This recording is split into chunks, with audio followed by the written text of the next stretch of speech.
요즘 한국 교회의 문제 중 하나로 지적될 수 있는 것은 교회는 많고 교인들도 많은데 사회에 미치는 영향력이 그에 비해 너무나도 작다는 것입니다. 지금보다 기독교인의 숫자가 훨씬 적었던 구한 말에는 한국 교회가 사실상 우리 민족을 이끌어갔고 사회 변혁을 주도해 갔습니다. 3.1 만세 운동에 대한 여러 평가들이 있지만 3.1 만세 운동을 이끌었던 주체 세력은 바로 그리스도인들이요 교회였습니다.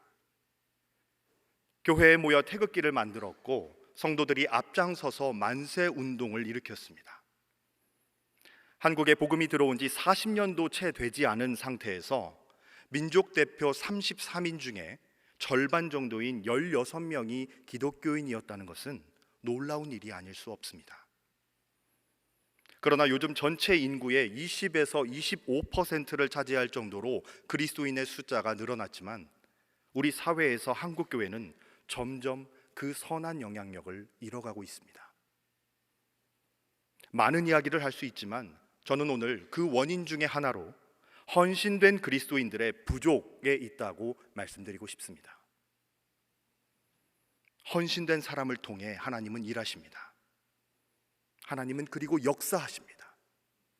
초대교회가 한 시대를 변화시키는 능력을 가졌던 것은 모이는 숫자나 교회의 크기 혹은 성도들의 지식 수준이나 부요함 때문이 아니었습니다. 초대교회의 능력은 성령 충만한 1세기 그리스도인들의 절대적인 헌신에 기인한 것이었습니다. 그들은 예수 그리스도에게 절대적으로 헌신했습니다. 교회를 세우는 일, 복음을 전하는 일에 헌신했습니다. 유무상통하고 서로를 섬기며 세우고 봉사하며 헌신했습니다. 초대교회 역사서라고도 볼 수 있는 사도행전을 보면 복음이 예루살렘에서 온 유대로 그리고 사마리아와 땅끝까지 증거되어가는 발자취를 소개하고 있죠. 여기서 우리가 주의 깊게 보아야 할 것은 이때 쓰임받은 사람들입니다. 한 지역 또는 한 도시에 일어나는 하나님의 놀라운 역사는 헌신된 사람을 통해 일어났다는 것입니다. 요즘 우리 가운데 초대교회와 같은 복음의 능력이 나타나지 않는 이유는 복음 자체가 문제가 있는 것이 아니고 또 하나님의 마음이 달라졌기 때문이 아닙니다. 오히려 헌신된 사람들이 부족하기 때문입니다. 그러므로 신앙의 위기는 헌신하고자 하는 마음이 사라지는 것이라고도 할 수 있겠습니다. 오늘 본문이 포함된 사도행전 18장에는 복음에 헌신했던 성령 충만한 사람들을 소개하고 있습니다. 바울과 같은 직업을 가진 브리스길라와 아굴라 부부, 자기 집을 교회에 내놓은 디도 유스도, 회당장 그리스보가 소개됩니다. 또한 베레아에서 헤어졌던 실라와 디모데도 고린도에서 합류했음을 알 수 있습니다. 헌신의 사람들이 바울 주위에 모여들었습니다. 놀라운 성령의 바람이 고린도에서 일어나 주님의 아름다운 교회가 세워지고 부흥했습니다. 바울과 함께 성령 충만한 헌신자들이 일어날 때 놀라운 복음의 역사가 나타난 것입니다. 하나님의 사람 바울도 중요하지만 복음에 헌신하여 바울을 도운 일꾼들이 일어나야 합니다. 동역자들의 헌신이죠. 지금 우리 시대와 민족 그리고 한국교회 가운데, 아니 거기까지 갈 것도 없이 우리 주님의 교회에 가장 필요한 사람은 자신만의 언어로 은근슬쩍 세상에서의 자신의 명예와 부의 정도를 자랑하면서 자신을 알아봐주고 섬겨주기를 바라는 사람들이 아니라 성령 충만하여 헌신된 일꾼들입니다. 몇 달 전 주일에 제 아내가 우리 교회에서 우연히 대학원 선배를 만났는데 그 선배와 인사를 나누면서 남편이 부목사라는 것을 알렸더니 그 선배가 이렇게 제 아내에게 부탁하더랍니다. 혹시 국수를 언제부터 먹을 수 있는지 알아봐 줄 수 있어? 주일 사역을 모두 마치고 귀가하여 아내에게 이 질문을 받은 후에 저는 아내에게 은밀한 내부 정보를 이렇게 흘려줬습니다. 선배에게 가서 그 오매불망하는 국수를 먹을 수 있는 방법이라고 하면서 알려줘. 국수를 하루라도 빨리 먹고 싶으면 주방봉사팀에 자원하라고. 주방봉사팀에 자원하면 국수를 먹을 수 있는 날이 하루빨리 앞당겨질 거라고. 다산 정약용이 이런 말을 했습니다. 지금 우리나라엔 가마를 탄 사람이 필요하지 않고 가마꾼들이 필요하다. 그렇습니다. 우리 교회도 마찬가지입니다. 우리 주님의 교회가, 그리고 한국 교회가 고린도에서 일어났던 복음의 역사를 체험하려면 이런 헌신된 일꾼들이 필요합니다. 말씀을 들으며 성령 충만해지는 우리 모두가 헌신자들이 되기를 주님의 이름으로 기원합니다. 이 시간 우리는 본문 속에서 헌신된 그리스도인의 모습, 특별히 부부가 함께 헌신한 아름다운 사례를 볼 수 있습니다. 이들은 바로 아굴라와 브리스길라 부부입니다. 이 부부의 헌신은 바울이 유럽과 소아시아, 그리고 로마의 복음을 전하는 데 있어서 놀라운 역할을 감당했습니다. 본문 1절과 2절을 보면 바울이 고린도에서 처음 만난 사람이 바로 브리스길라 부부였음을 알 수 있습니다. 우리 함께 1절과 2절을 다시 읽겠습니다. 그 후에 바울이 아덴을 떠나 고린도에 이르러 아굴라라 하는 본도에서 난 유대인 한 사람을 만나니 글라우디오가 모든 유대인을 명하여 로마에서 떠나라 한 고로 그가 그 안에 브리스길라와 함께 이달리아로부터 새로 온지라 바울이 그들에게 가매. 아굴라는 흑해 부근 북부 소아시아 큰 지방인 본도라는 지역 출신입니다. 그에 비해 부인 브리스길라는 로마의 명문가 출신으로 알려져 있습니다. 브리스길라라는 이름은 로마 귀족의 전형적인 이름입니다. 그리고 잘 아시다시피 글라우디오는 누구죠? 로마의 황제입니다. 그는 유대인 말살 정책을 폈고 그 일환으로 유대인 추방 명령을 내리기도 했는데요. 이때 수많은 유대인들이 로마에서 쫓겨났고 아굴라와 브리스길라 부부도 이 시기에 로마를 떠나 고린도로 오게 되었습니다. 성경에 보면 아굴라와 브리스길라 부부의 이름이 총 6번 기록되어 있는데요. 이들의 이름은 항상 함께 등장합니다. 남편이나 아내가 따로 언급된 적이 단 한 번도 없습니다. 초대교회 한 문서에 이런 기록이 남겨져 있다는 것을 제가 들은 적이 있습니다. 아굴라와 브리스길라는 우리 중에 가장 으뜸이 되는 부부의 이상형이다. 흥미로운 것은 이 부부에 대한 6번의 기록 중에서 4번은 아내 브리스길라의 이름이 먼저 기록되어 있다는 것입니다. 당시 문화를 고려해 보면 보통 남편의 이름이 아내의 이름보다 먼저 불려지고 기록되었는데 아내 브리스길라의 이름이 먼저 언급된 것을 보면 아마도 아내 브리스길라가 다른 사람들의 눈에 두드러질 정도로 활동적이었고 헌신적이었기 때문일 것으로 추측할 수 있습니다. 이들 부부의 아름다운 모습이 바로 여기에 있습니다. 아굴라는 아내 브리스길라가 마음껏 활동할 수 있도록 배려하며 도왔습니다. 또한 아내는 남편에게 헌신했습니다. 어떻게 추측할 수 있냐면 사실 글라우디오의 유대인 추방령은 유대인 남자에게 내려졌지만 로마의 귀족 출신인 브리스길라는 남편을 따라 낯선 도시인 고린도로 기꺼이 이사했기 때문입니다.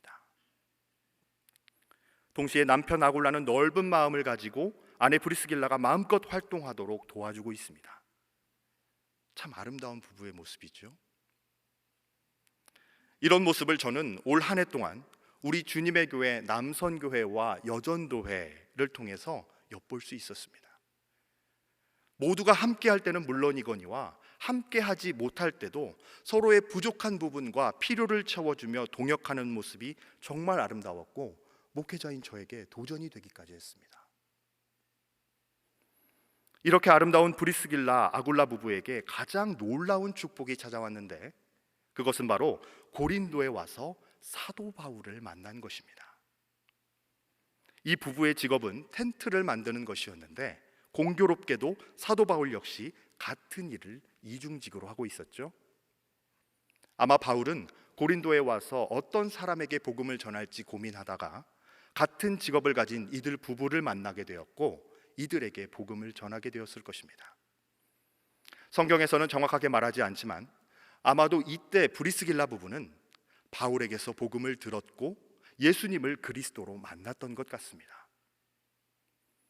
로마에서 추방당하여 낯선 도시 고린도에 왔을 때 그들의 심정은 그렇게 평안하지만은 않았을 것입니다. 삶의 기반을 잃어버린 그들에게 고린도에서의 삶은 위기로 다가올 수도 있었을 것입니다. 그러나 사도 바울과의 만남은 이들의 삶을 가장 가치 있고 가장 소중한 것으로 바꾸어 놓았습니다. 고린도로 오기를 잘한 것입니다. 쫓겨났다고 생각했는데 아니었던 것이죠.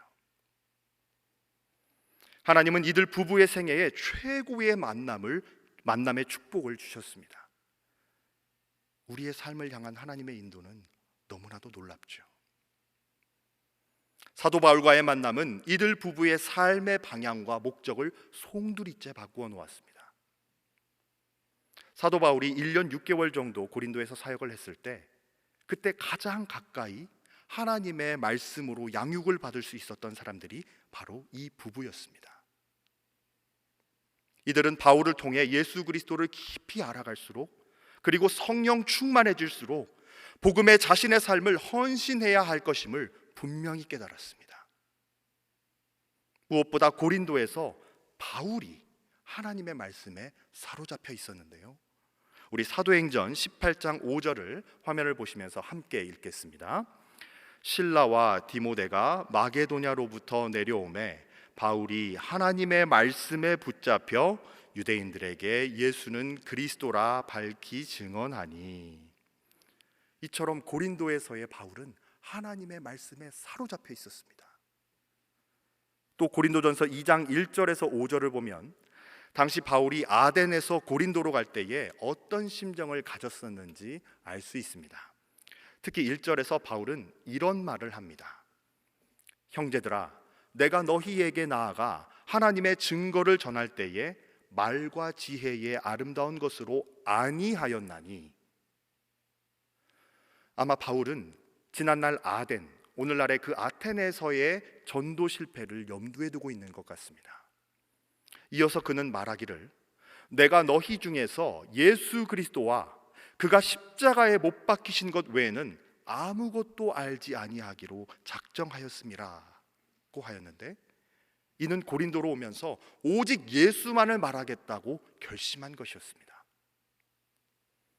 또 이어서 그는 이렇게 말합니다.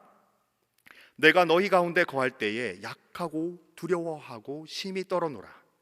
내 말과 내 전도함이 설득력 있는 지혜의 말로 하지 아니하고 다만 성령의 나타나심과 능력으로 하여 너희 믿음이 사람의 지혜에 있지 아니하고 다만 하나님의 능력에 있게 하려 하였노라. 아멘. 우리는 바울이 고린도에서 전도할 때 어떤 마음으로 하게 되었는지를 엿볼 수 있습니다. 오직 예수, 오직 십자가, 오직 하나님의 능력, 이런 것들이 바울의 마음이었습니다. 이런 바울의 심정이 그대로 전달된 첫 번째 사람들이 바로 브리스길라와 아굴라 부부였습니다. 1년 6개월 동안 바울에게서 말씀으로 양육받으면서 그들의 가슴은 예수 그리스도로 가득 찼습니다. 모든 것을 복음 중심, 그리스도 중심으로 볼 수 있게 된 것입니다.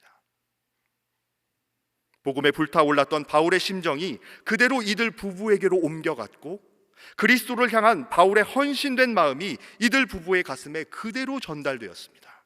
이것을 우리는 영적 전이라고 말합니다. 영적 분위기가 그대로 전달된다는 것이죠. 그렇기 때문에 기도하는 사람을 만나면 기도하게 되고 헌신된 사람을 만나면 함께 헌신하게 되는 것입니다.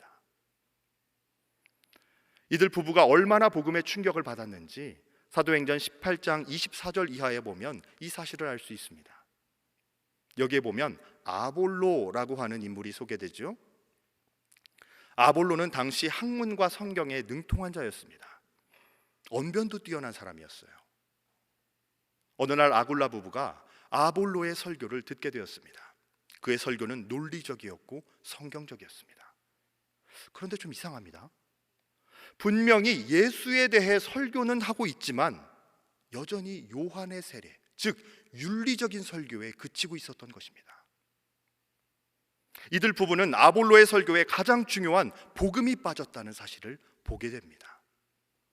그냥 듣기 좋은 소리에 아멘만 하지 않았다는 것이죠. 복음이 없는 메시지, 하나님의 말씀이 정확하게 선포되지 못하는 것에 대해 안타깝게 생각했습니다. 아볼로의 설교에서 복음이 빠졌다는 사실을 알았다는 것은 참 중요합니다. 이것은 이들 부부가 성경을 얼마나 정확하게 보게 되었는지를 말하는 부분이기 때문입니다. 아굴라 부부는 아볼로를 초대하고 함께 교제 나누면서 그에게 하나님의 도, 즉 정확한 복음에 대해 더 자세히 풀어서 설명해 줍니다. 결국 이들 부부의 영향으로 아볼로는 고린도 교회의 좋은 설교자이자 지도자가 됩니다. 아굴라 부부는 설교자는 아니었지만 평신도로서 설교자들에게 영향을 끼칠 수 있는 사람들이었습니다. 그러므로 우리가 그리스도인으로서 가장 먼저 헌신해야 할 것은 바로 하나님의 말씀입니다.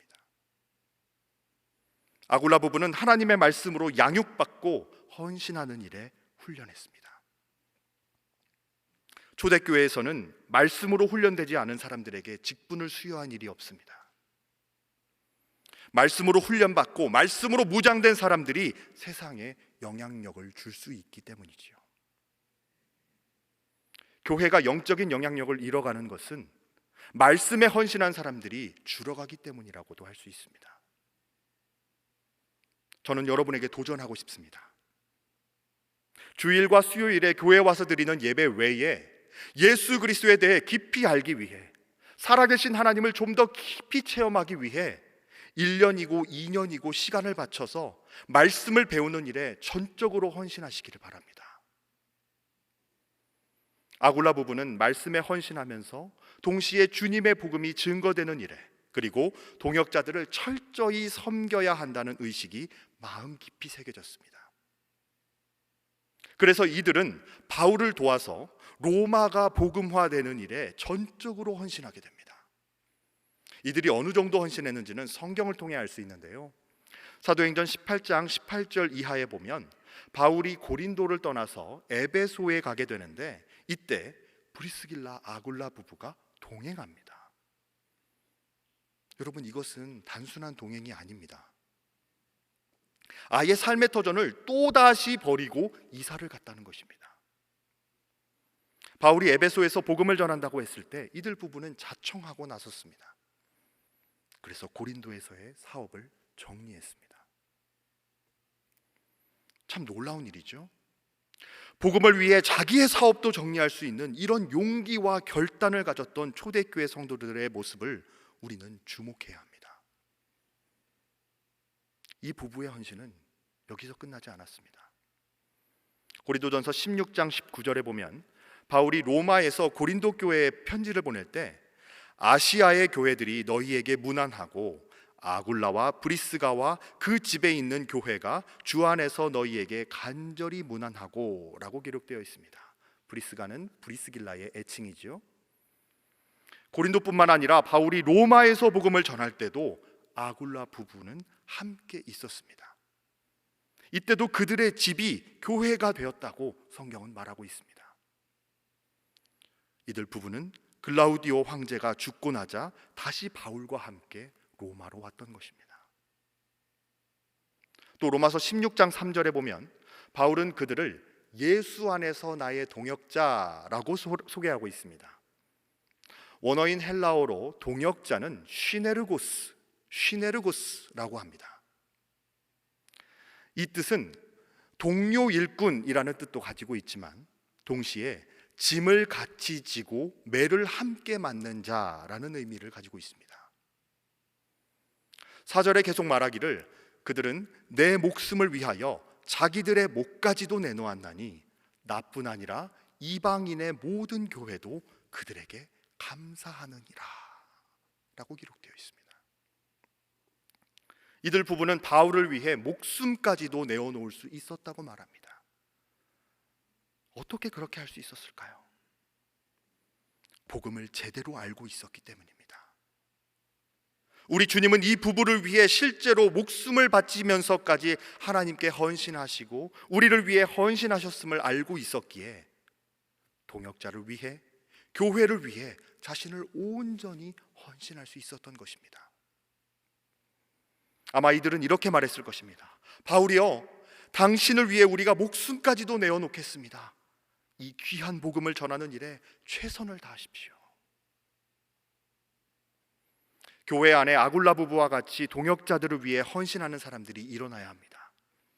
하나님의 나라는 헌신된 동역자들을 통하여 확장되기 때문입니다.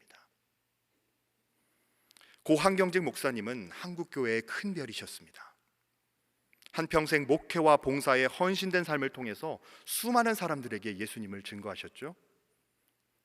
나라와 민족을 살리는 길은 오직 십자가의 복음을 전해서 한국 사람들을 구원하는 길밖에 없다는 것을 알고 평생 민족 복음화를 위해서 모든 것을 바치신 분이었습니다.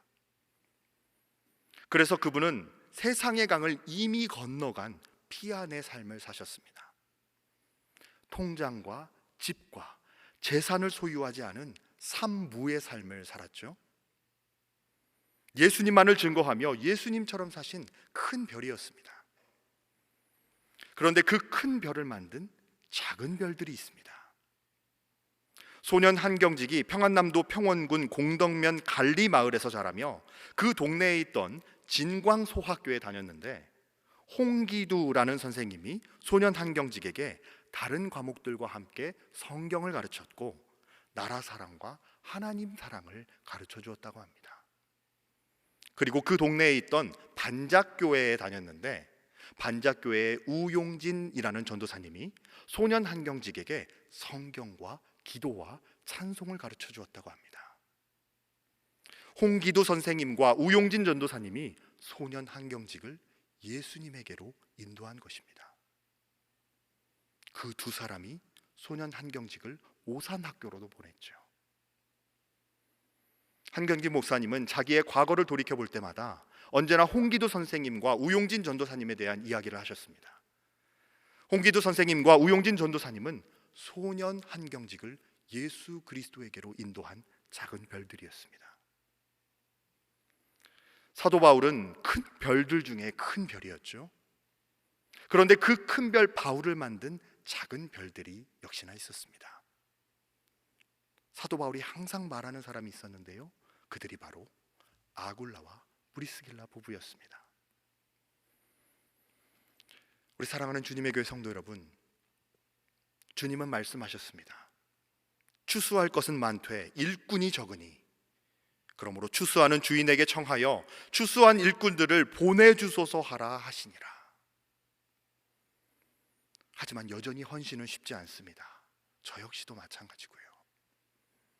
마치 눈물을 흘리며 씨를 뿌린다는 말씀처럼 우리의 헌신은, 특히 동역자라고 불리는 다른 이들과 함께하는 헌신은 결코 녹록하지 않을 것입니다. 그렇기에 온전한 헌신은 우리 자신의 힘으로 되지 아니하며 우리의 능력으로 되지 아니하고 오직 여호와의 영으로만 될 줄로 믿습니다. 그리고 오직 여호와의 영에 충만하여 눈물을 흘리며 헌신의 씨앗을 뿌린 여러분은 반드시 기쁨으로 그 단을 가지고 돌아오실 줄로 믿습니다. 바라옵기는 우리 남선교회 회원, 여전도회 회원 여러분을 통하여 우리 교회가 성령 충만한 교회, 성령의 능력 안에서 날마다 세워지고 부흥하는 교회가 되기를 주님의 이름으로 기원합니다. 주님은 사도 베드로를 통하여 베드로전서 4장 11절에서 이렇게 말씀하셨습니다. 이 말씀을 우리 함께 읽고 설교를 마치겠습니다.